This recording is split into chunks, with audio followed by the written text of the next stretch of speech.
Oi Brasil! Gente, hoje o papo é com o ruivinho mais amado, acho que do mundo, né? Tô falando de ninguém mais, ninguém menos que Ed Sheeran. Da última vez que eu conversei com ele, lá em 2017, aqui no Rio de Janeiro, foi antes de um dos shows da Divide Tour. E a entrevista ficou tão incrível que repercutiu em vários veículos mundo afora. Internacional, tá? No mundo todo.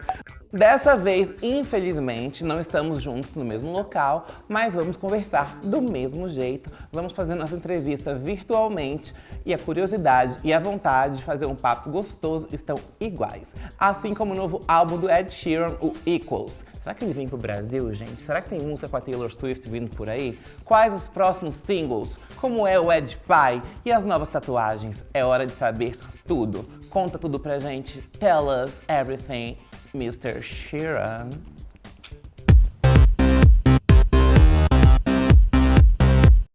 Hey man. Hey Ed, how are you doing? I'm great, how are you?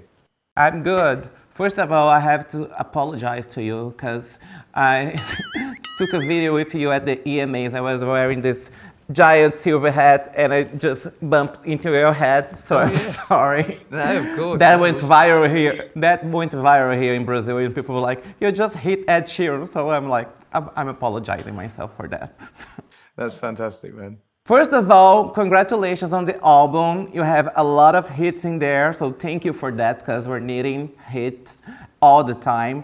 And this is the most pop work you've done so far. What is your goal with this project? Is it like a career shift or is it just like a new phase, a different thing you're trying?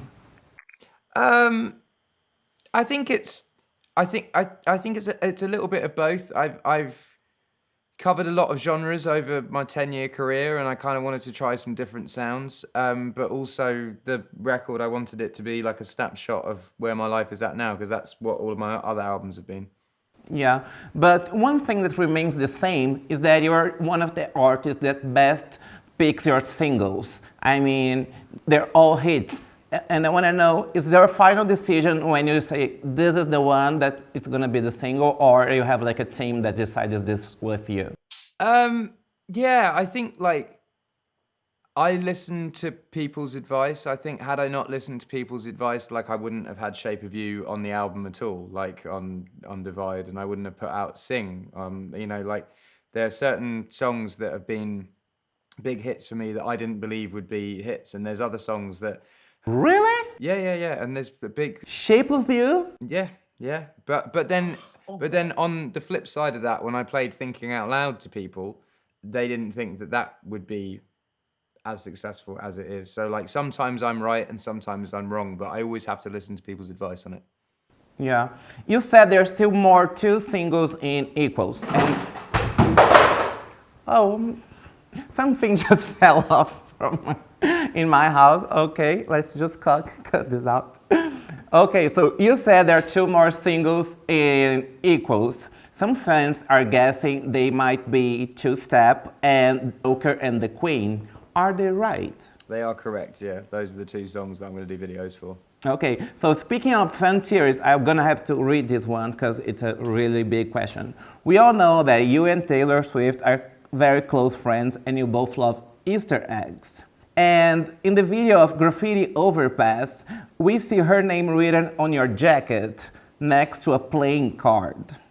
And we also see a red equal sign in her in the teaser she posted for the clip of I Bet You Think About Me. Does that mean that she's going to participate in the Joker and the Queen video? I mean, me and Taylor like Easter eggs, and me and Taylor have worked together a few times. We've just had two songs that came out on Red Taylor's version, so like, could have been hinting at that. Or maybe like you can just like do a version of the track like you did with Beyonce in Perfect. I mean that would be cool. I love your face. On April 28th, you started your new tour. What can you say about the set list and your plans about it? I think there's certain songs that I would never get away with not playing, so I'm gonna basically play as many hit singles as I can whilst sort of sprinkling some other tunes that people will like. You know, I feel like I have a song called First Times on the record that isn't gonna be a single that all my fan base love. So I will definitely be playing that song live. Does that make sense? Yes, of course. If the fans love it, you should do it. And how has it been performance with a full band now? How do you feel? Are you getting used to it? Are you loving it? Well, I'm kind of like, I'm probably doing like 70% of my live performances with a loop pedal still and like 30% of them with a band. So I'm sort of like, I'm just trying out different stuff. You did an intimate gig in LA this time, so you're thinking that your concerts are gonna be in big stadiums, or you wanna be in smaller places like arenas and stuff? I mean, my goal for this tour is for it start huge and get smaller and smaller and smaller. Like I want to start in Wembley Stadium and I want to finish in the Union Chapel, like in a church. I want to basically have a tour that's like 5 years long that just gets smaller and smaller and smaller. Why is that? Well, because my last tours, I started if you look at where I started with Plus, it just got bigger and bigger and bigger, and I will have had 5 mathematical symbols by the end of it. I started with Plus, got bigger and bigger and bigger, and then I want to finish and get smaller and smaller and smaller and end where I started. Basically, I quite like the idea of that. So you have these 5 things, and now you know what you're gonna do next. Yeah. Can you tell us anything about it? It's going to be an acoustic record, and I sort of planned out the 5 records when I was 19, and I've planned out another 5 after that, and then I'm done. That's it. And you're done with the career? Yeah, but there's 5. Like I'll make more than 10 albums, but there's 5 like blockbuster big albums that will be that will be my span of my career, and in between them I'll do projects like Number 6 collaboration projects or whatever.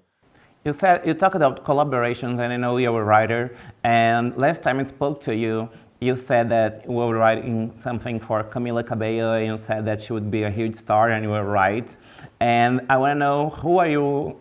If you are writing stuff to new artists or to like famous people, and that you think, who you think is going to be the next Camila Cabello, the next viral hit? I mean, I stand by this UK artist called Maisie Peters, who I think is going to be huge. She's going to, there's loads more music of hers coming out soon. There's a Nigerian artist called Fireboy DML who has a song called Peru that I'm absolutely obsessed with at the moment. I think that's going to be quite big. Lots of stuff. Adele just released her album, and last time I was with you, I was like, please do something with Beyonce, and I want to know if you can have a chance, if you would do something with Adele. Adele kind of, I think she does what she wants to do musically. She's never really done that many collaborations, and I think I would always be up for that, and I think if it made musical sense, then great. But it wouldn't be something that I would push or be like, we have to do this. I think it would either happen naturally or wouldn't happen at all. Do you have an idea if the Equals tour will come to Brazil? 100%, yeah. I don't know when it will come to Brazil, but it will definitely come to Brazil. Do you know any Brazilian artists or like the work of some of them? Do you listen to Brazilian music at all? Whenever I'm in a country, I try and soak up the culture as much as possible. Yeah, but yeah, I couldn't be able to name you off the top of my head now. And you know that you're so loved here in Brazil. I think you're the #1 artist playing international artist that is playing radios here. I mean, people love you the most. Amazing. You have there's a lot of weddings with your songs. I've been to like 10 that have some songs your songs being played. And what's your best memory that you have from Brazil? Quite a few. I think the ones that you can tell us. I think. I mean, on my first tour, going there for the first time and meeting Ronaldo, and Ronaldo having like a party at his house for me, and us having a dance and a drink. I mean, I grew up watching him on TV as a footballer, and finding out that he was at my show really excited me, and then finding out that he invited me to his house was cool. So I really liked that. something that is really cool when you come to Brazil is that people feel very like happy that you don't just go to Rio and São Paulo and you go to other cities. And I want to know, is that something that you personally do, that you want to take your music to the biggest audience possible, because or just like something that you just like to do? How does that work? I think when I go on tour, like I kind of want to run before I can walk in a lot of places, and the way that you do it is you basically go and play Rio first, and then on the next tour you'll play Rio and Sao Paulo, and then on the next tour you'll do like Belo Horizonte, Rio, Sao Paulo. Like you'll go and play a few shows.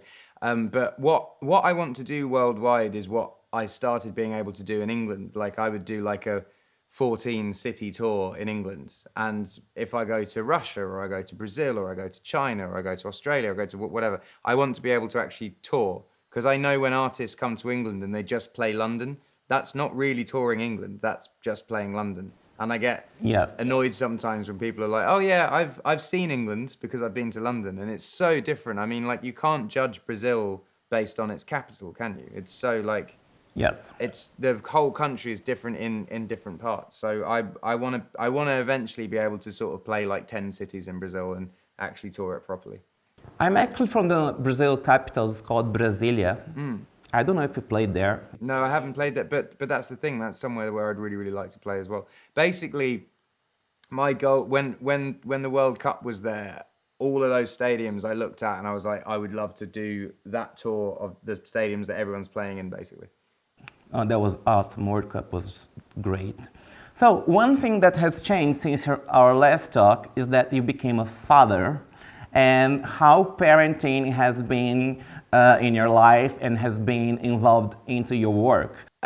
It's been cool. I mean, it's like, it's a different purpose. Like I wake up in the morning and my first thought isn't me. My first thought is my child. And I mean, like, I'm not saying I was super selfish before, but I think when you have a kid, selfishness has to go out the window. And how do you think being a parent, being a father, is gonna be doing a world tour? Are you gonna bring your kids with you to all the countries? I am. And I think it's about experiences and finding reasons to be in the city other than doing the show. I think it's like going to do touristy things or going to zoos or going to like whatever, really, whatever. And Sandman is made for your kids, right? Yeah. And has she heard it yet? What she said about it? If she can say anything at all. She can't say anything at all. She's still quite young. Yeah, I'd be interested to know what her opinion is when she grows up about it. I really would. You have another songs about her? Well, I've written a lot, yeah, but Sandman and Leave Your Life are pretty much the only two on the record that are about her. Speaking of changes, you have done a new tattoo, right? I've had a few tattoos. The last one I got was in like June. But you have one with a little puzzle pieces, right? And you said that the last one will be like representing someone that was missing in your life. I want to know that if you have the full puzzle now. Yeah, I filled it. I put my wife's initials in it. So it's Cherry. Yeah, well, it's her initials, so it's CPLS. Now you have to put your daughter too. Yeah. Well, I've got her footprints on my back. Did Cherry did a tattoo for you too? Yeah, she drew. I've got an orca tattoo. She drew that.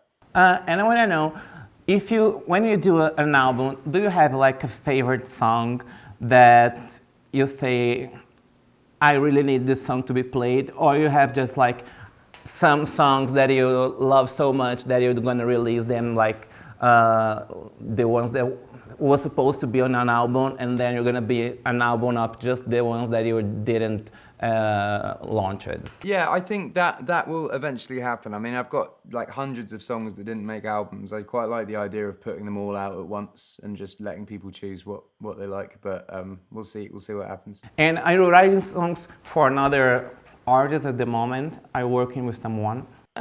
Yeah, I mean, there are a few plates spinning, but nothing like really confirmed yet.